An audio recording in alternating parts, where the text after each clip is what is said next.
Olá, tudo bem? Eu não sei se é bom dia, boa tarde ou boa noite. Esse negócio de gravar vídeo é um negócio esquisito, né?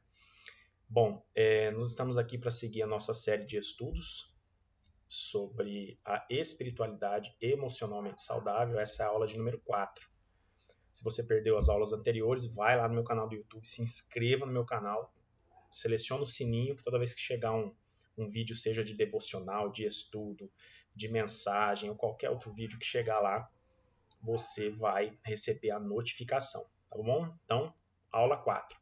Série de estudos com base no livro do Peter Scazzero, que está aí, ó, Espiritualidade Emocionalmente Saudável, tá bom? Vamos seguir aqui o nosso fluxo.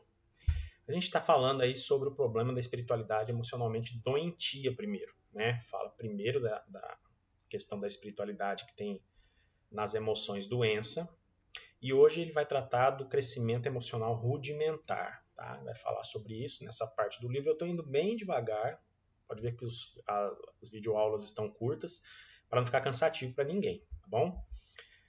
Bom, ele afirma no livro que bem poucas pessoas surgem de suas famílias de origem em um estado emocionalmente perfeito ou idôneo. Vamos guardar esse tipo de informação, hein? Família de origem.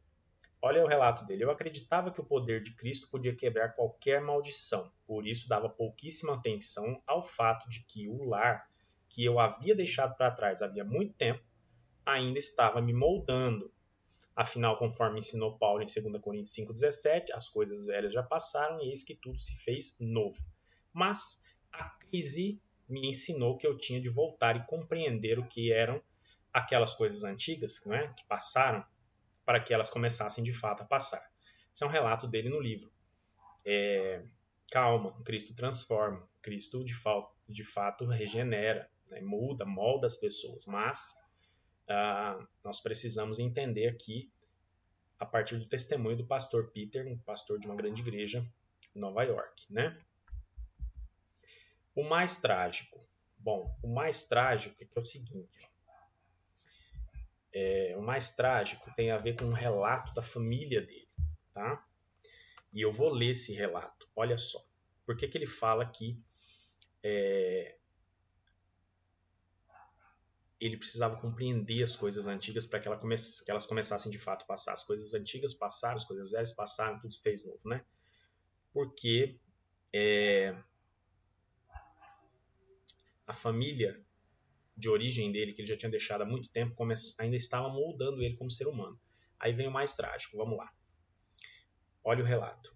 Minha família ítalo-americana, como todas as famílias, foi desarticulada. Meus pais eram filhos de imigrantes e se sacrificaram por seus 4 filhos para desfrutar o sonho americano.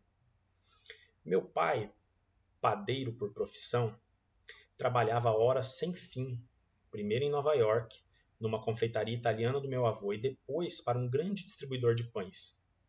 Seu objetivo prioritário foi o estudo de seus filhos, a conclusão da faculdade e fazer algo das vidas deles. Minha mãe lutou com depressão clínica e com um marido emocionalmente inacessível.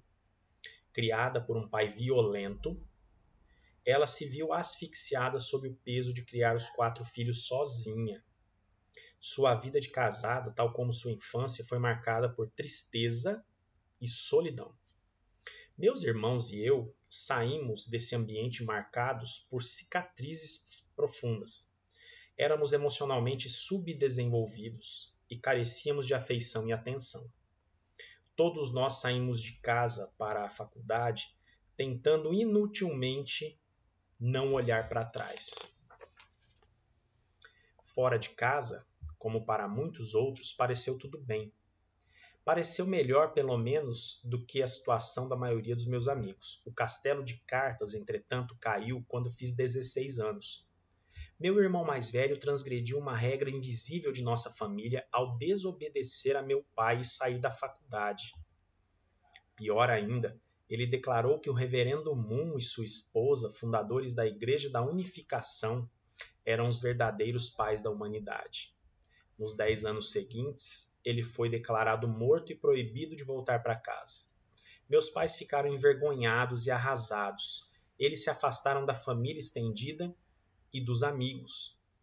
A pressão e o estresse de sua dramática saída expuseram as grandes crateras e buracos no funcionamento de nossa família.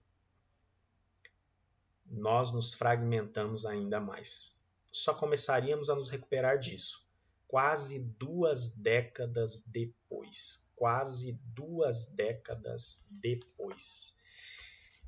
E aí o pastor Peter fala sobre o que foi mais trágico diante desse episódio. Então vocês perceberam, família ítalo-americana, descendentes de italianos, um pai inacessível emocionalmente, a mãe veio de um lar onde o pai dela era violento, ela estava em depressão clínica, teve que criar os filhos sozinha, o pai trabalhava como padeiro de maneira absurda, de noite para que os filhos estudassem, os filhos fossem à faculdade. Um deles então quebra a regra e sai da faculdade, além disso declara Reverendo Moon e a sua esposa como os pais da humanidade, Reverendo Moon, líder da seita da unificação, né? E aí veio o mais trágico, na opinião do pastor Peter. A espiritualidade do pai dele e seu fiel envolvimento com a igreja teve pouco impacto sobre o seu casamento e sua atuação como pai. Lembrando que, entre parênteses, o pai dele, do Peter, era o único membro da família com alguma centelha de fé genuína. Apesar de ser um homem rude e emocionalmente inacessível, tinha uma centelha ali de fé genuína. Mas a espiritualidade dele, do pai do Peter, e o seu envolvimento fiel com a igreja, quase que não impactou nada, absolutamente nada, no casamento e na atuação dele enquanto pai, do pastor Peter e dos seus irmãos. A maneira como ele agiu como pai, marido e empregado espelhou sua cultura e origem familiar em vez de espelhar a nova família de Jesus. Então é disso que ele está falando, não é que Jesus não transforma, o problema é que quando nós não reconhecemos o que são as coisas velhas que precisam de fato passar, e quando nós não mexemos nesse arcabouço de problemas emocionais, cicatrizes, até às vezes feridas abertas ainda, que vem lá da família de origem, que vem lá do nosso lar inicial, a gente não vai conseguir ter essa transformação e essa cura completa. Porque ele diz aí, olha só, o pai dele agia de forma que, tanto como pai, ou como marido, ou como empregado, que essa ação dele, a forma dele agir, espelhava não a nova família em Jesus, né, a família da fé, a caminhada cristã, a vida nova, mas sim a cultura da sua família de origem. Tá? Cada família é diferente da outra. A minha e a de vocês, por exemplo, são diferentes. Eu tive uma formação cultural e educacional a partir da minha família de origem. Você que está me vendo aí nessa videoaula teve a sua formação educacional e cultural a partir da sua família de origem. Isso nos torna pessoas diferentes, e isso é normal, e isso faz parte da vida humana. Só que uma coisa é certa, né? Eu errei aqui e preciso arrumar. Uma coisa é certa. A sua família, da mesma forma que a minha família, qualquer família, está marcada por uma consequência que aconteceu em Gênesis 3, a queda da humanidade, que é a consequência, são as consequências em relação à desobediência dos primeiros, de Adão e Eva. Gênesis 3. A queda foi a ruptura entre o relacionamento do ser humano com Deus, do imanente, aquele que pega, com o transcendente, aquele que é divino, com o profano e o sagrado. Então, a ruptura acontece em Gênesis 3 e as consequências dessa desobediência estão sobre a minha família e a sua família, apesar de serem famílias diferentes. Por exemplo, vergonha, segredos, mentiras, traições, relacionamentos rompidos, decepções e anseios não resolvidos por amor incondicional, tudo isso estão debaixo da cama de verniz até das famílias mais respeitáveis. Todas as famílias têm problemas, talvez não todos esses, mas todas as famílias acabam apresentando problemas. Algumas têm problemas em relação a muitos segredinhos e segredos de cá e de cá, segredos históricos. O avô fez isso, a avó fez aquilo. Traições, relacionamentos rompidos, decepções, enfim. Todas as famílias apresentam debaixo do verniz, não é, que esconde isso, que é aquilo que a gente mostra para a sociedade. As famílias mais respeitáveis também apresentam problemas, porque nós sofremos consequências da desobediência dos primeiros pais de Gênesis 3, da queda da humanidade.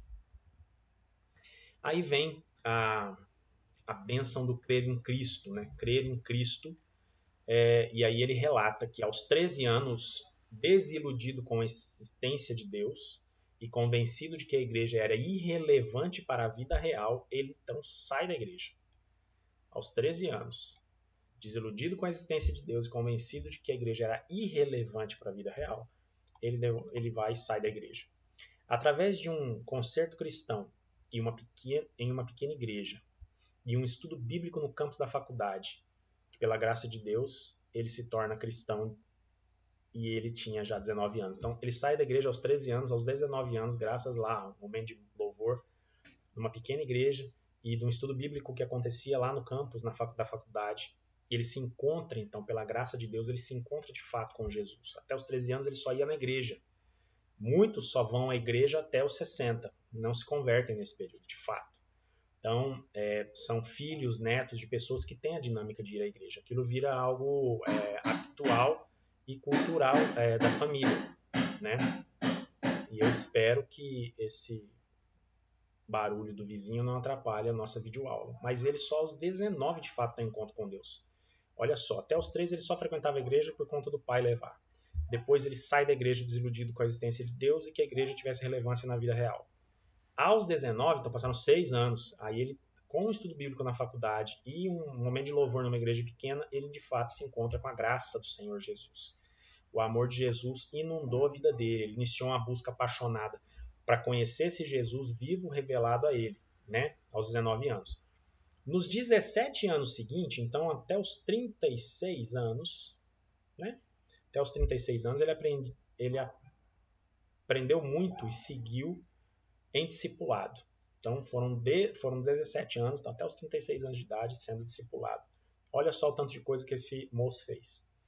Ele disse que ele orou, leu palavra, devorou livros cristãos, participou de pequenos grupos, frequentou a igreja regularmente, serviu com entusiasmo com os dons, contribuiu financeiramente, propagou o evangelho a todos que ele encontrou, concluiu a faculdade. E aqui é interessante, ele conclui a faculdade, diferente do irmão dele que sai da faculdade, né? E ele então passou a ensinar inglês durante 1 ano aí depois de formado. Ele durante 3 anos trabalhou em ministério cristão que atende estudantes universitários, e ele foi ao seminário teológico de Princeton e ao seminário Gordon Conwell, tá? Para estudar teologia. Ele passou 1 ano na Costa Rica para aprender espanhol, né? E aí ele implantou uma igreja multiétnica em Queens, Nova York. Multiétnica. Então ela tinha tanto americanos, olha só o barulho, tanto americanos quanto os descendentes latinos, tá certo? Esse relato aí que ele apresenta é um relato evidente, claro, muito transparente do famoso primeiro amor. Todos nós vivemos o nosso primeiro amor. O primeiro amor dele durou 17 anos, não é? E nesses 17 anos ele tem toda essa trajetória aí. Eu vou dar uma pequena pausa aqui, esperando ver se esse barulho para a gente continuar aqui o estudo. Bom, voltamos. Então, é um relato claro de primeiro amor, né?